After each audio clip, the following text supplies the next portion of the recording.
Ratusan tahun silam, dataran tinggi Dieng ada seorang putri cantik jelitanan rupawan bernama Sinta Dewi. Ia tinggal di sebuah istana megah yang dikelilingi taman bunga yang indah. Kecantikan Sinta Dewi mengundang decak kagum bagi setiap pangeran yang melihatnya. Banyak pangeran yang sudah melamarnya, namun tidak ada satu orang pun yang mampu mencapainya. Karena Sinta Dewi meminta mas kawin yang jumlahnya sangat banyak. Di sisi lain, di istana yang megah dan mewah. Duh, aku kesal sekali hari ini. Ada apa Kanjeng Putri? Ananda itu cantik. Istana di dataran tinggi Dieng yang besar dan megah itu punya Ananda. Jadi perkara apa yang membuat Kanjeng Putri bingung? Jadi begini dayang-dayangku, aku ini cantik, kaya, tapi tidak ada pria yang bisa memenuhi persyaratan buat ngelamar aku. Persyaratan apa itu Kanjeng Putri? Aku ingin pria yang kaya dan punya mas kawin banyak agar bisa melamarku. Wah, syaratnya sangat rumit ya Kanjeng Putri. Tidak ada satupun pria yang bisa memenuhi persyaratan dari Sinta Dewi. Karena Sinta Dewi mensyaratkan mas kawin yang jumlahnya tak terkira. Seorang pangeran bernama Kidang Garungan tertarik melamar Sinta Dewi. Ia yakin kekayaan yang ia miliki dapat memenuhi persyaratan yang diajukan Sinta Dewi. Kemudian ia mengirimkan utusannya ke dataran tinggi Dieng untuk melamarnya. Permisi, kami utusan dari Pangeran Kidang Garungan ingin menyampaikan surat lamaran dari Pangeran Kidang Garungan untuk Putri Sinta Dewi. Ini ada surat lamaran dari Pangeran Kidang Garungan.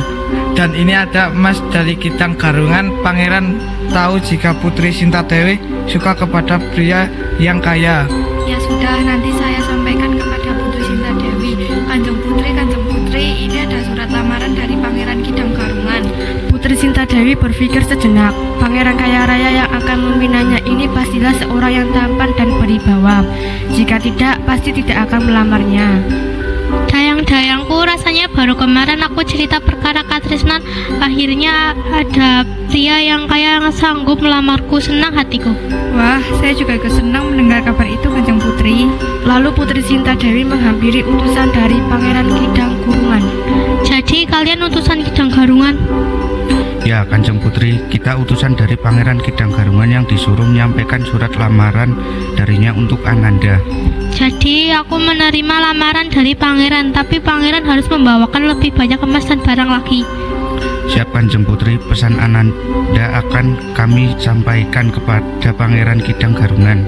Pinangan Pangeran Kidang Garungan pun diterima oleh Sinta Dewi.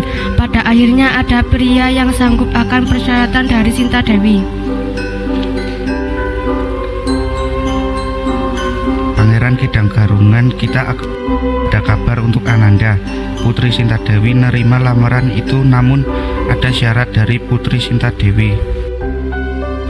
Apa syarat yang diminta Sinta Dewi? Putri Sinta Dewi mau pangeran membawa lebih banyak emas dan juga barang untuk Putri Sinta Dewi. Dan Putri Sinta Dewi ingin melihat wajah Ananda. Baiklah, besok saya akan datang dengan membawa emas yang lebih banyak lagi untuk Putri Sinta Dewi. Putri Sinta Dewi akan senang besok. Pangeran Kidang Garungan sangat senang ketika mendengar lamarannya diterima. Ia segera mempersiapkan pentas pernikahannya. Saat pernikahan tiba, Pangeran Kidang Garungan dan rombongannya datang ke kediaman Sinta Dewi. Ketika bertemu dengan sang pangeran, Sinta Dewi sangat terkejut karena ternyata Pangeran Kidang Garungan adalah manusia berkepala kidang atau rusa. Aduh, aku kira jika pria itu kaya pasti sangat gagah dan tampan. Tapi pikiranku pusing sekali, aku harus apa sekarang? Bagaimana kalau Kanjeng Putri buat satu syarat lagi untuk pangeran? Aku ada satu syarat lagi. Pangeran Kidang Garungan harus menggali sumur sedalam mungkin hanya 1 malam. Sedangkan tanah di daerah sini kan sangat sulit untuk digali. Tapi jika pangeran bisa menggali sumur itu, apakah Kanjeng Putri akan menikah dengannya? Tidak akan sampai aku mati, aku tidak akan menikah dengan orang berkepala kidang. Putri Sinta Dewi berpikir keras bagaimana cara untuk membatalkan pernikahan tersebut. Pada akhirnya persyaratan yang diberi oleh Sinta Dewi bertambah. Pangeran Kidang Garungan harus menggali sumur hanya 1 malam tanpa bantuan siapapun. Pangeran, aku ada satu syarat lain. Jika pangeran ingin satu rumah dengan aku ingin pangeran membuat sumur dalam 1 malam. Siap Kanjeng Putri, saya sanggup menjalankan kemauan dari Kanjeng Putri. Tapi pangeran hanya mempunyai waktu 1 malam saja. Gimana, apakah pangeran sanggup menjalankan syarat itu sendiri dan tidak bisa meminta pertolongan pada orang lain? Saya siap melaksanakan syarat tersebut sendirian. Pangeran Kidang Garungan mulai membuat sumur di lokasi yang ditunjukkan oleh Putri Sinta Dewi. Dengan kesaktiannya, ia menggali sumur hanya dengan menggunakan tangan dan tanduknya. Ketika menjelang pagi, sumur yang dibuat hampir jadi. Hal tersebut membuat Putri Sinta Dewi panik.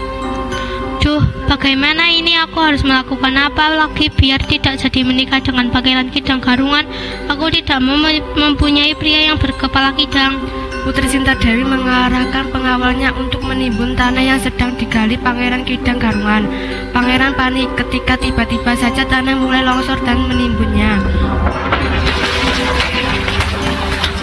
Putri Sinta Dewi berani sekali. Putri membuat siasat untuk membunuhku. Salah aku ini apa? Pangeran itu sangat kaya, tapi aku tidak bisa menikah dengan pangeran karena pangeran mempunyai kepala seperti kidang. Jadi Putri tidak ingin mempunyai suami sepertiku.